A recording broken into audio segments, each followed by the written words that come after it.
শুধু দর্শক, আমরা এখন জিয়া উদ্যানে। আমি সকাল থেকে এখানে আছি। আমি দেখতে পাচ্ছি বিভিন্ন শ্রেণী পেশার মানুষ, বিভিন্ন বয়সের মানুষ এখানে আসছেন এবং শ্রদ্ধা নিবেদন করছেন, দোয়া মোনাজাত করছেন।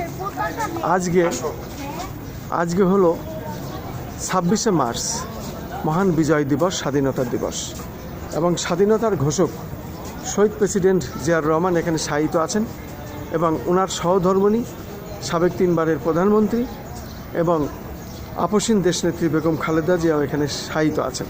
আমরা এখানে এসেছি, শ্রদ্ধা নিবেদন করেছি, দোয়া মোনাজাত করেছি। কিন্তু এখানে এসে আমরা দেখতে পাচ্ছি পাশাপাশি ছোট্ট একটা শিশু, আসলে সে ফুলের মতো এখন নিষ্পাপ। তোমার নাম কি? জান্নাতুল ফেরদৌস। নামটাও তেমন, জান্নাতুল ফেরদৌস। তোমার বয়স কত? বয়স 11। তুমি কোন ক্লাসে পড়ো? 5।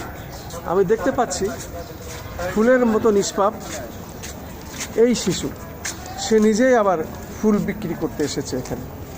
সত্যি আসলে আমরা মানবিক দিক দিয়ে কিছু বিষয় আমরা হেরে যাই, তখন আমাদের বলার আর ভাষা থাকে না। আসলে এই বয়সে যে থাকবে স্কুলে, বাসায়, তার মা বাবার সাথে আসবে এই জিয়ার কবর জিয়ারত করতে, আগ্রহ করতে, এবং সেখানে সে নিজেই ফুল বিক্রি করতে এসেছে, কারণ তার জীবন জীবিকা এর ভিতরে। তুমি কি কি ফুল এনেছো এখানে?